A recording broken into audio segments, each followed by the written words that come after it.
Bendiciones a todos los que están allí del otro lado, por vía YouTube, por vía también emisora Radio Emuná. Quería compartir en esta ocasión mi testimonio de cómo yo llegué a raíces hebreas o raíces de nuestra fe.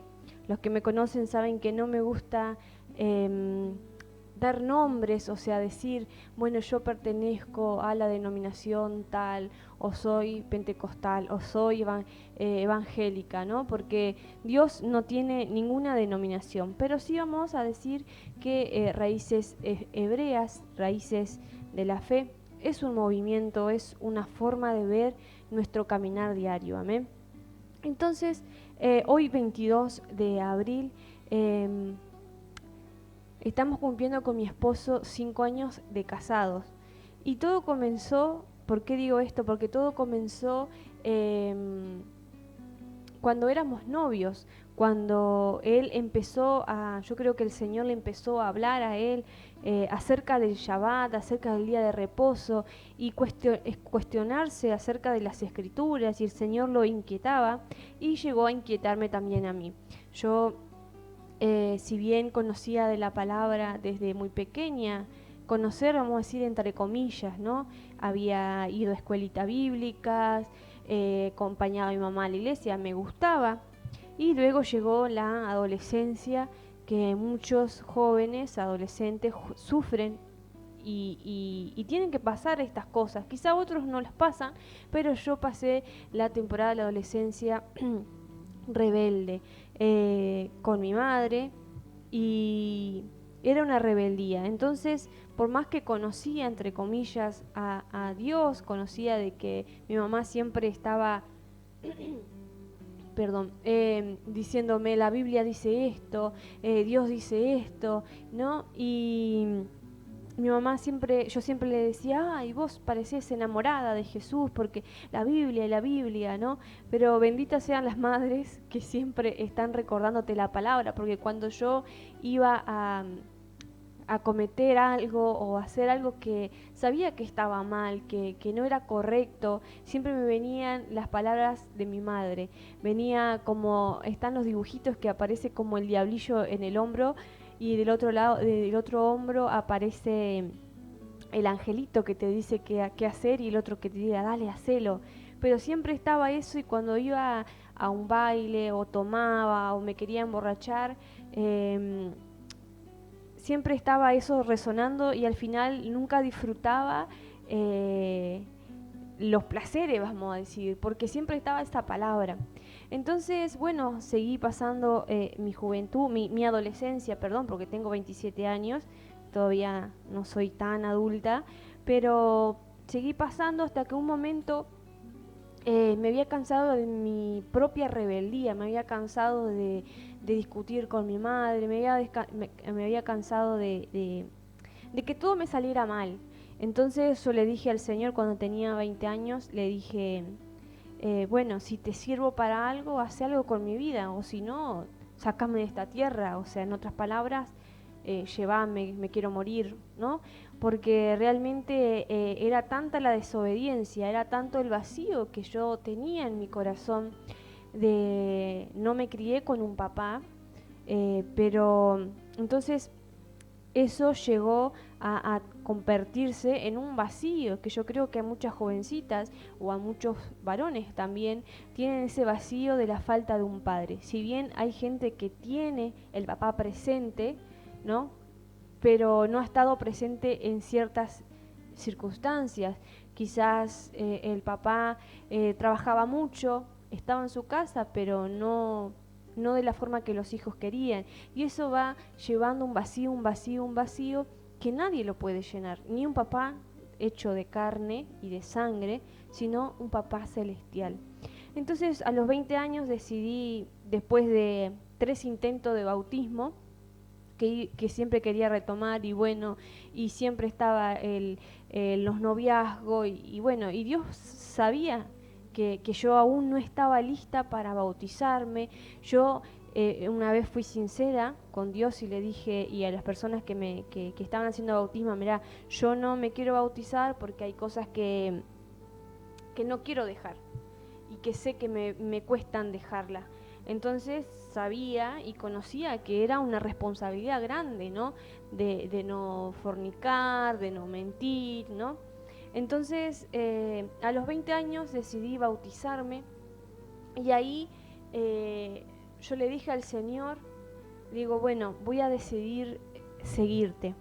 Ahora que conozco ese papá que me ama y que Él quiere lo mejor para mí, bueno, yo voy a decidir, si tú no me quitas de esta tierra, bueno, yo voy a decidir seguirte. Yo, aunque esté soltera toda la vida, porque toda jovencita sueña, cuando tiene la falta de ese papá, a veces busca en parejas o en otras cosas quizás ese vacío. Entonces yo le dije al Señor, bueno, si tengo que estar soltera toda mi vida, con mi mamá, con un perro, bueno, es porque es tu voluntad. Y yo me imaginaba así, que yo iba a estar soltera toda mi vida. Y no me importó, dejé lo que me interesaba a mí, llenar esa área de mi vida, de sentir que alguien me quería, sentir que alguien ¿no? Si bien mi mamá me lo daba, pero la figura paterna, ninguna mamá puede llenar. Entonces comencé a conocer las escrituras, haciendo los discipulados en una iglesia evangélica. Y bueno, comencé a servir al Señor en el coro de la iglesia y demás. Y yo estaba feliz porque había conocido a un papá, había conocido cómo era Jesús, ¿no? Entre comillas, vamos a decir. Hasta que toda la culpa la tuvo mi esposo. Nos conocimos por medio de Facebook. Y él él vive acá en Uruguay, yo vivía en Argentina, estábamos a 1000 kilómetros de distancia allí en La Pampa, Santa Rosa, y nos comenzamos a hablar porque él estaba yendo a una iglesia que yo iba. Y bueno, y mi mamá dice, fíjate si esa iglesia tiene algún... mi mamá no se congregaba, fíjate si no tiene prédicas, que ese pastor predica muy bien y demás, no sé qué. Bueno, le mando un mensaje a ese Facebook de la iglesia y mi esposo era el que manejaba las redes sociales. Él me agregó luego, él no me contestó el mensaje por la iglesia, pero me agregó, ojito, pillo, me agregó desde su Facebook. Bueno, empezamos a hablar, no sé qué, no sé cuánto, y bueno, empezó como una amistad, pasaron meses y meses y meses, y ya había pasado 2 años que yo me había bautizado, ¿no? Yo ya estaba como establecida en una doctrina o en mi forma ¿no? Vamos a decir, en mi caminar, ya está todo bien. Y empezamos a hablar con mi esposo y lo que me enamoró de él fue que él me hablaba con la palabra y con la palabra y con la palabra, ¿no? Y el Señor empezó a tratar con su vida acerca del Shabbat, acerca del día de reposo. Y él me empezó a mí a decirme, mirá que el día de reposo, si bien él iba a una iglesia pentecostal que no guardaba el día sábado, sino el día domingo, él empezó a indagar, él siempre fue muy curioso. Y me empezó a mí como a tener esa inquietud, ¿no? Entonces yo le preguntaba a mis líderes, ¿no? Porque Jesús es nuestro reposo. Y bueno, y eso no, ahora no. Y esa era la única explicación que me daban. Digo, bueno, Jesús es nuestro reposo. Pero yo no tenía ni idea, porque era muy nuevita. Hacía 2 años que recién había comenzado a leer las escrituras, había comenzado a orar. 2 años no es nada. Imagínense una niña de 2 años, ¿no? Recién está afirmándose sus pasos. Y bueno, pasó el tiempo, meses, nos pusimos de novio y a los 4 meses de novio, yendo y viniendo, nos casamos. Él iba a La Pampa, yo venía acá. El viaje era bastante largo porque tenía que hacer transbordo, casi 23 horas de viaje, porque tenía que esperar ¿no? Y 4 meses después, nuestro plan, nuestra meta no fue tener un noviazgo para ver qué pasa. Nuestra meta era formar una familia, ¿no? Entonces nos casamos. Y ahí seguimos yendo a una iglesia evangélica. Mi esposo se fue de la iglesia donde él estaba y comenzamos los dos a ir juntos a una iglesia evangélica. Y empezamos a servir inmediatamente al poco año, creo que al año o medio año, no recuerdo, que habíamos comenzado a ir porque mi forma de ser era de lo que yo le dije desde el principio a nuestro padre, que yo lo quería servir, no importa si tenía que limpiar los baños, a mí siempre me gustó servir y bueno, si tenía que ir allá, nunca me gustó, esto es algo nuevo estar con un micrófono, pero en esta iglesia el pastor nos daba la oportunidad de que vayásemos aprendiendo a hablar con la gente delante de un púlpito, quitándonos la vergüenza. Yo era muy tímida, pero muy tímida, que si me hablaba yo me quedaba lila. Y en la escuela tenía que sentarme allá atrás, cuanto más atrás mejor. Así era yo. Y entonces entendí que el Señor decía que si nos avergonzamos de Él, el delante del Padre, Él también nunca nos va a reconocer. Entonces yo digo, no puede ser que yo tenga vergüenza hablarle a la gente, hablarle de Jesús, de Yeshua, cuando Él no se avergüenza de mí. Entonces comencé, este pastor nos dio la oportunidad y empezamos con mi esposo sirviendo, nos nombraron diáconos de la congregación, viajábamos a un anexo a compartir la palabra, a cantar y demás. Y eso fue nuestro trayecto, vamos a decir, en lo evangélico, de las iglesias, ¿no? Pero el Señor nos seguía hablando acerca del día de reposo y era muy insistente. El Señor, si no lo sabías, el Señor es muy insistente cuando quiere que seamos libres. Pero antes de seguir continuando con mi testimonio, quería leerte una pequeña historia. Dice, había una vez, hace tiempo, en un país lejano, vivía un grupo de personas llamadas laconianos. Los laconianos vivían en un asentamiento rural y su pueblo estaba rodeado de bosques. Ellos se parecían y actuaban como tú y yo. Se vestían como nosotros e iban al colegio y al trabajo igual que nosotros. También tenían las mismas luchas familiares y búsqueda de identidad que tenemos nosotros. Pero existía una diferencia importante. Alrededor del tobillo de cada laconiano había un aro, y adherido a ese aro había una fuerte cadena metálica. Y conectado a la cadena había una bola de metal pesada y redonda. Donde quiera que iban los laconianos o hicieran lo que hiciesen, llevaban consigo la bola de cadena, pero a ninguno le parecía molestarle. Al fin y al cabo, estaban acostumbrados y nadie en Laconia estaba libre de la esclavitud de la bola de cadena y la cadena. Un día, Tomás, el héroe de la historia, estaba en el bosque después de la escuela, cuando dio vuelta en una esquina, patinó y se cayó y rompió la cadena. Tomás nunca antes había oído de la ruptura de la cadena en Laconia y estaba aterrado, pero también tenía curiosidad. Mientras estaba parado mirando fijamente la cadena rota, sintió que algo muy significativo había sucedido en su vida. De hecho, trató de dar un paso sin la bola y la cadena y casi se cae al suelo. Después de todo, no estaba acostumbrado de la libertad de caminar sin esa atadura. Rápidamente volvió a colocar la cadena y la bola en su tobillo. No le contó a nadie acerca de su nuevo descubrimiento. Al día siguiente, después de clase, su curiosidad lo llevó de regreso al bosque para experimentar con libertad esa libertad recién descubierta. Esta vez, cuando desenganchó la cadena, pudo caminar.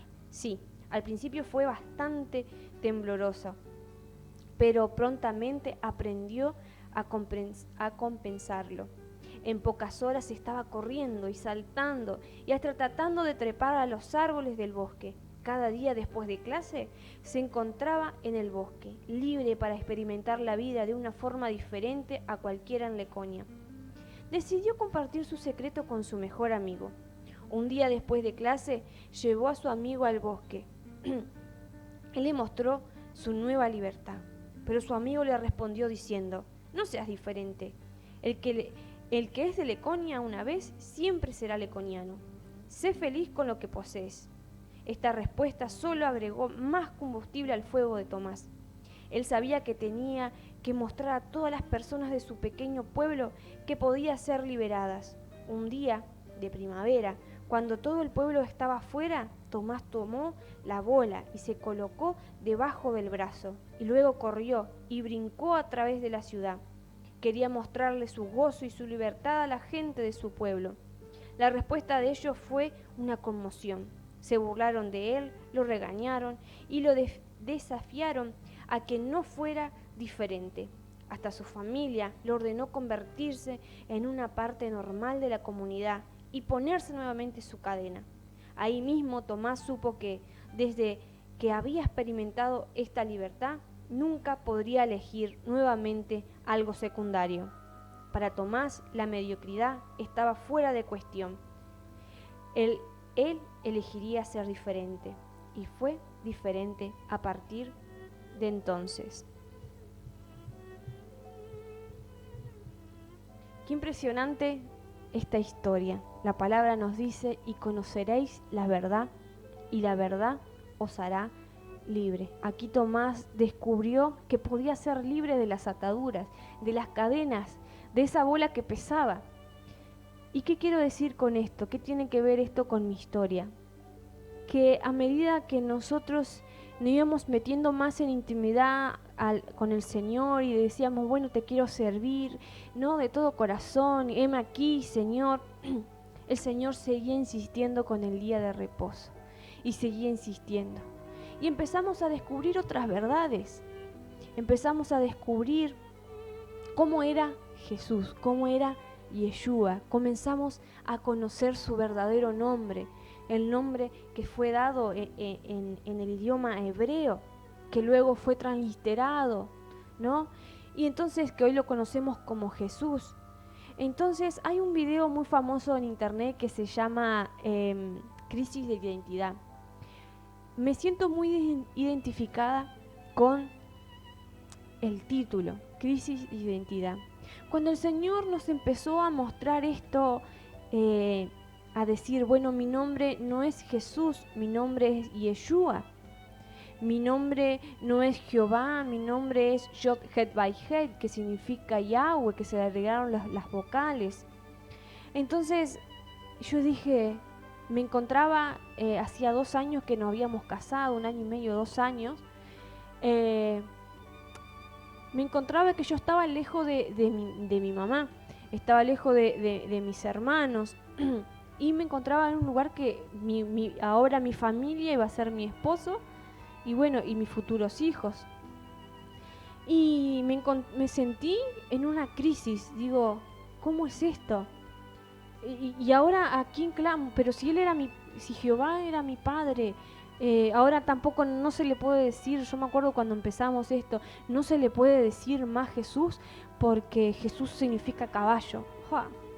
Y no es más Jehová porque significa no sé qué otra cosa.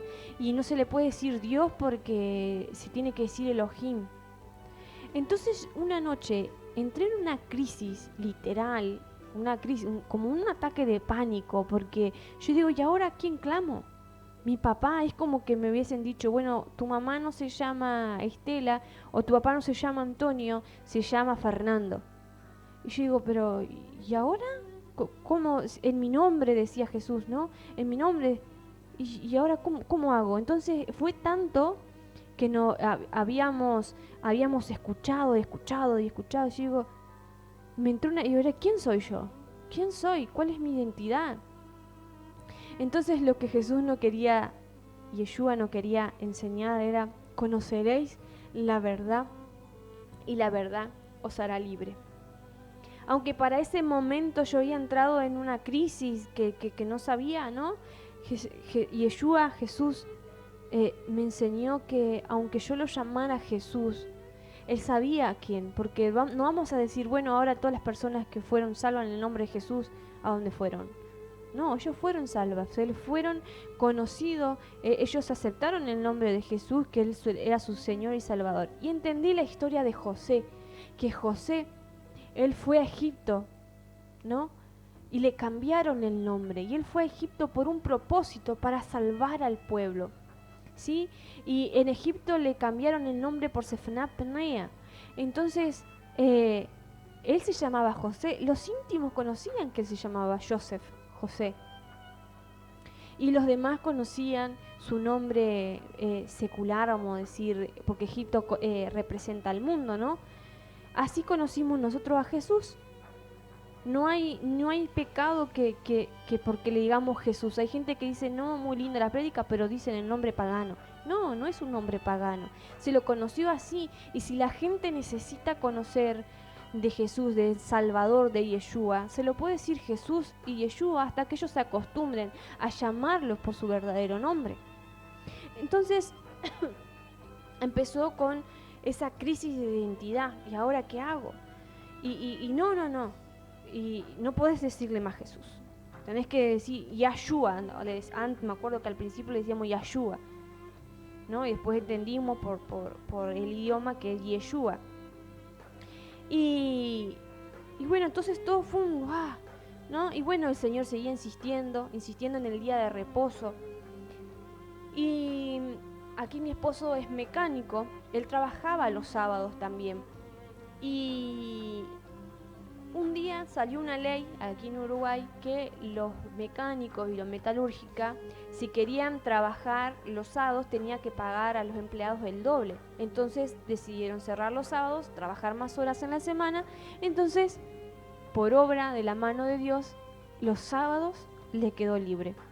Entonces, no nos quedaba más que si conocemos la verdad, ya conocemos la verdad, ahora solo lo que nos faltaba era cumplir la palabra, guardar el día de reposo. Y así fue, un viernes a la noche dijimos, bueno, vamos a tener que empezar a guardar porque si Dios dice, tenemos que hacer y después se nos va a contar como pecado si conocemos la verdad y no la hacemos. Y así empezamos un día. No sabíamos cómo era la recepción del Shabbat, ni nada de eso, pero solo decidimos en nuestro corazón decir, bueno, mañana vamos a apagar la televisión, vamos a no trabajar, dejamos el celular y demás, ¿no? Nos enfocamos en las escrituras. Y ese día yo estaba cocinando, pusimos alabanzas, adoraciones que cantábamos siempre. Empezamos a comenzar a llorar los dos y no sabíamos por qué. ¿Por qué comenzamos a llorar? Porque la Ruach HaKodesh empezó a trabajar en nosotros.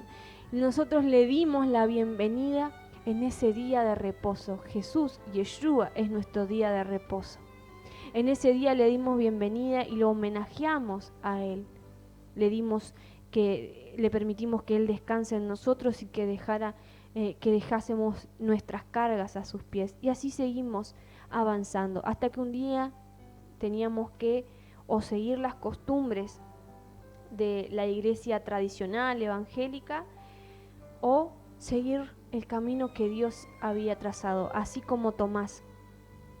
Aunque su familia decía, no, eso es una secta, nosotros nos decían, no, eso es judaizar.